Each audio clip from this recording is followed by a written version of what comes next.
उन फरिश्तों की कसम जो डूब कर काफिरों की जान खींच लेते हैं, और उनकी जो मोमिनों की जान आसानी से निकालते हैं, और उनकी जो तैरते हुए जाते हैं फिर लपक कर आगे बढ़ते हैं।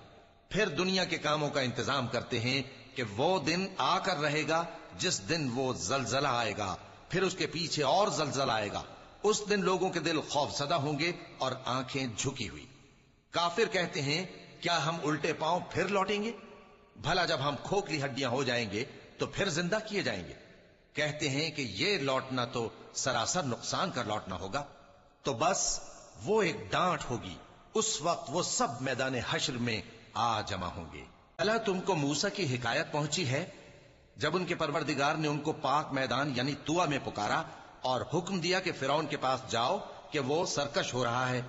फिर उससे कहो कि क्या तू चाहता है कि पाक हो जाए और मैं तुझे तेरे परवरदिगार का रास्ता बताऊं ताकि तुझ